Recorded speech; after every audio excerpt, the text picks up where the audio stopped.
Hi, welcome to today's video and thanks for joining me. Today we're going to be talking about 6 retirement insights that I think every person who is near retirement, or even if you're in retirement, you ought to be considering these 6 insights. I think they're very useful and I hope you enjoy them. Remember, if you like this video, please share this with anybody that you think might need to see this information.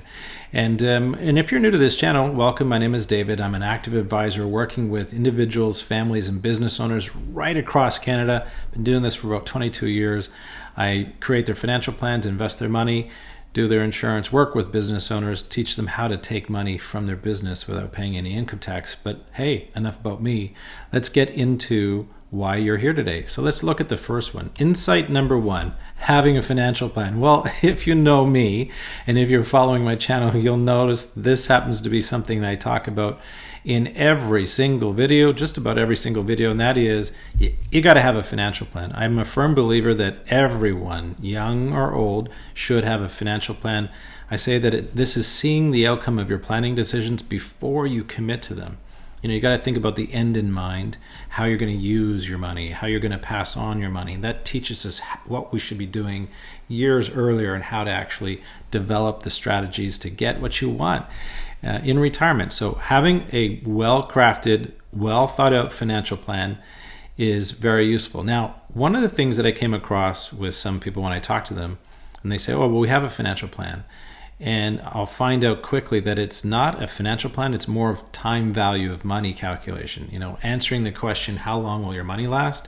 That's just time value of money. A financial plan goes much, much deeper, and it also addresses your goals, and it will isolate any issues or risks that might prevent you from having a successful retirement. So think about a financial plan might go over the following areas.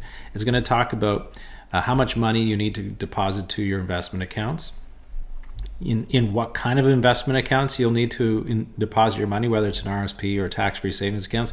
If you're a business owner, should you be using an RSP? It's going to illustrate out the advantage of either using one account over another. So it's not just simply saying, here's your current situation. We actually model in the different ways for you to invest your money and then show you the outcome years later to see which one might be either best suited for you or give you the greatest advantage. So that's one thing. The other thing obviously is talking about your tax rates, how to lower your tax rates, your year-over-year tax rates.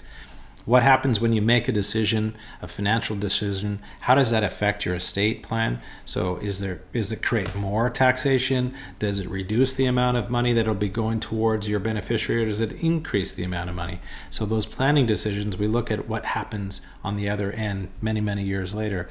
We talk about when to take your CPP, what's the optimal age to do that. Especially if you've got a defined benefit pension plan, you want to know what's going on with CPP payments.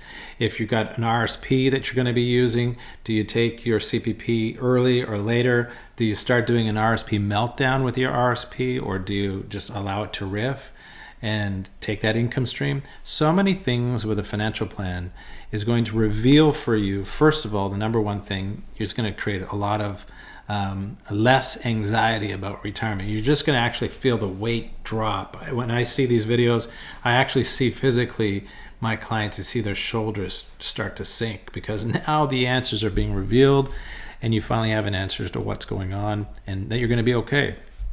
And specifically, which accounts to take money out, what order, what sequence do you take the money out of which account? So where is that money coming from? So a financial plan is really laying out everything that could happen to you that we're aware of, including planning goals like maybe you want to do some downsizing, or maybe you want to buy another property or a cottage, or maybe you need to purchase a vehicle every 7 or 5 years, help your kids out with purchasing maybe their first condo.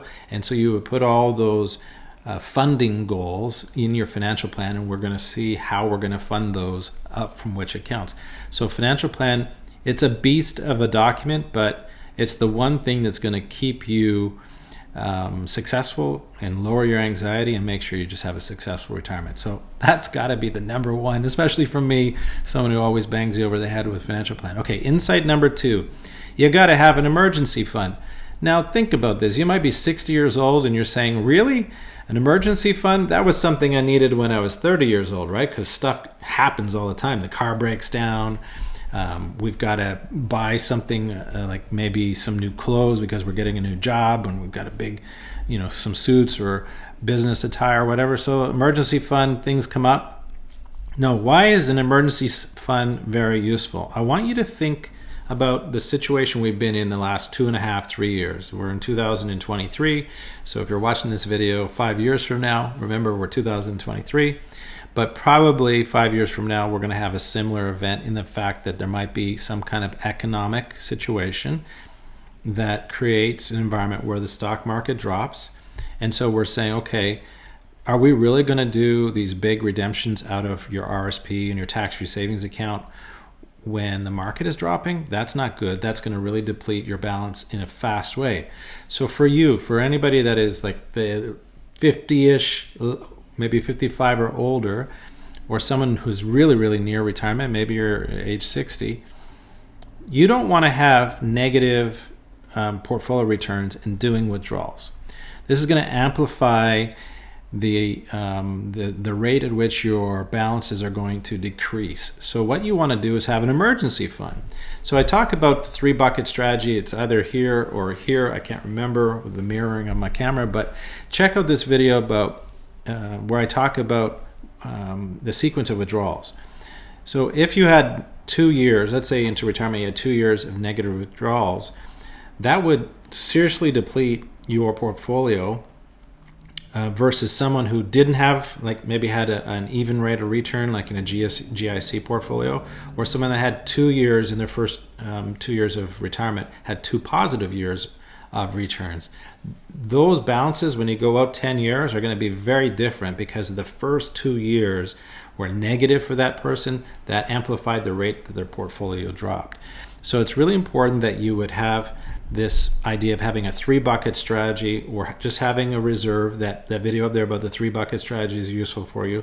But think about having maybe a year's worth or 2 years worth, depends on how your risk tolerance is, of having money set aside so that you can fund your lifestyle. So all of the vacations or traveling or paying for hydro in your house, all these kinds of bills would come from cash, money that you're going to have on hand. Maybe it's in a laddered GIC strategy, but it's simply already funded. So that full year, no matter what happens in the market, is already funded. That's what I mean by an emergency fund. That's going to save your retirement. It's going to ensure that your balances are not going to drop so rapidly in a negative environment. So that'll extend the longevity of your portfolios. Okay, so that's what we mean by an emergency fund. Insight number 3, unlocking your biggest asset. If you've been working with me, you'll notice that I give you a pie chart of your assets, because I visually want to represent to you what is your biggest asset. If your biggest asset happens to be your house, and your other assets like RSPs, tax-free savings account, and non-registered accounts are much, much lower than the value of your house, and chances are your house is part of your retirement strategy. So you're going to have to do some kind of downsizing event at some point. A financial plan is going to help you to figure out what year, what age you're going to need to downsize, so that you can figure out, okay, I need to sell my house because I need the capital to put that into your investment accounts and be able to afford retirement.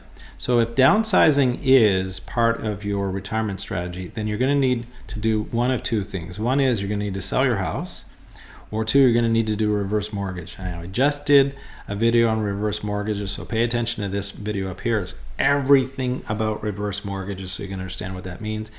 I'm not compensated by any reverse mortgage product. It's just simply information for you to understand your options available. Okay, so you got to be thinking, what is the advantage of unlocking your house? Well, you're sitting on likely well over $1 million of capital that you could immediately inject into your retirement, and that would really fund a lot of the if we had more money, what would we do kind of thinking. It's certainly going to remove any doubt about will you have enough money to retire. Having another $1 million to put towards your retirement is going to answer that question. But what's going to happen is it just unlocks a lot of opportunities for you. Whether it's helping your kids or grandchildren out, whether it's taking these bucket list experiences that you had always wanted to go on, maybe some investment opportunities, but certainly this idea of unlocking, meaning downsizing your principal residence, is going to be one of the most insightful things you're going to want to look at when it comes to retirement. Okay, number 4, insight number 4, the value of life insurance. So I have a question for you. Put your comments below because I'd love to hear your input. How do you view life insurance in your retirement plan? Do you think, well, we don't have a responsibility to our children if you had children. They're grown, they have their own kids now, and so we really don't need to cover off an early death because we're older now, so why do I need life insurance? And we don't have any debt, so we don't need life insurance. So I hear that conversation all the time. And then I hear the opposite conversation where say, well, we wish we had more life insurance because we want to amplify the amount of money going to our beneficiaries. So I'd love to hear your comments. This is just, whenever I talk with people about life insurance, I get the full spectrum. So I want to see how that's going to set this video on fire. But life insurance, I think, is one of the most basic planning tools that you got to have in your financial plan or your retirement plan, your estate plan. Life insurance is essentially paying it forward. When you think of life insurance for the estate plan, it's you deciding in advance that you want to amplify the estate value, amplify the amount of money going to your beneficiaries. Now, you could work for a living and pay 40 to 50% tax, right? And then try to save enough money and invest that in certain ways to amplify your estate. Or you could simply take a portion of the money that you have today, put it into life insurance and 10x the value. Essentially, that's what it's not, as you get older, it's not 10x, it might be 4x. But it's the idea here that you're taking a small amount of money relative to all the money you made in your lifetime, and you're putting that into an insurance product that is multiplying that money for you in a tax-free environment.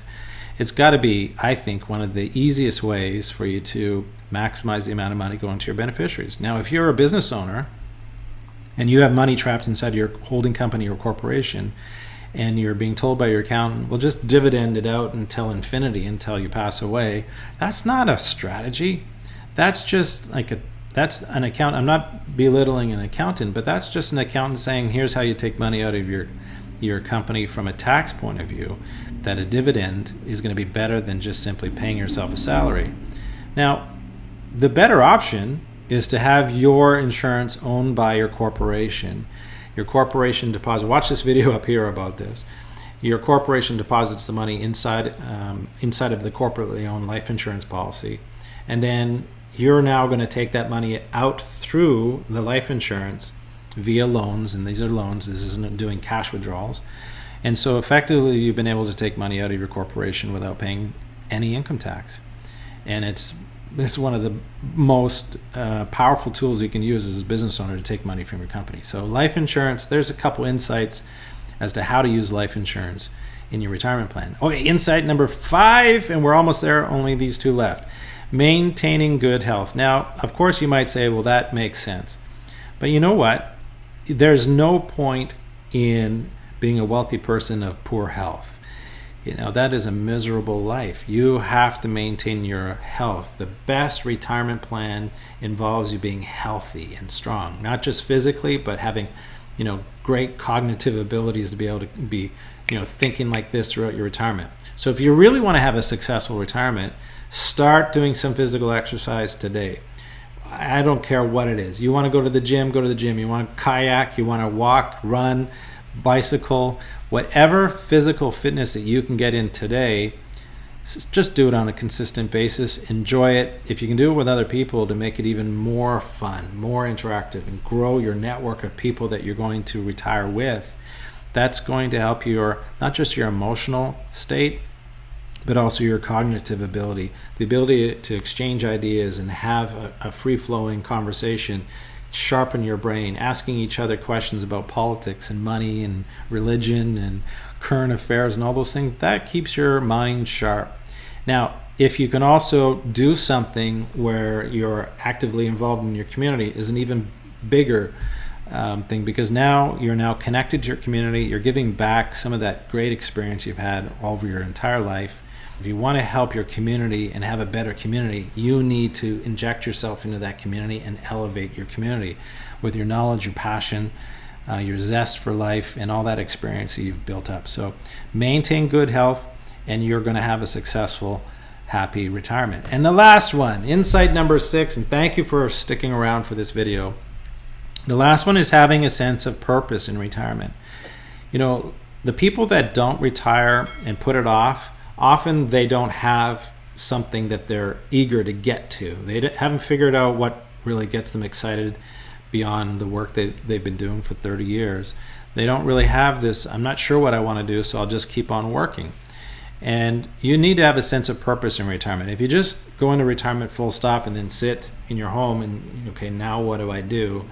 That is going to be not a healthy environment for you. It can lead to depression. It can lead to just having a sense of, really, is this what I was working hard for? You know, you want to have a sense of purpose. How are you going to be connected to your daily activities, whether it's to your family, to your community, doing something that says, you know, I've always wanted to do this and I never had enough time. Now I've got the time. So having a sense of purpose could be like these people who go on a canoe trip. It could be learning a language. It could be starting a business. It could be contributing as a volunteer somewhere. Doing things that make you feel great about yourself, great about your life, and the future you're going to have in retirement gives you a sense of getting up out of bed and getting to the day.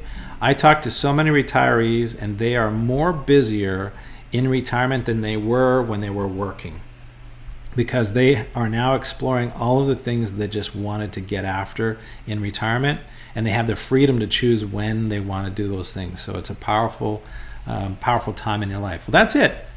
Pretty quick video by comparison to everything else I've been doing. You know, I always say that we take care of your wealth management so you can take care of what's most important to you. Please remember to like and share this video with everybody you think needs to see information about retirement planning. Again, I appreciate your time in watching this video today, and I look forward to seeing you in the next videos. Thanks very much, and take care. Bye-bye.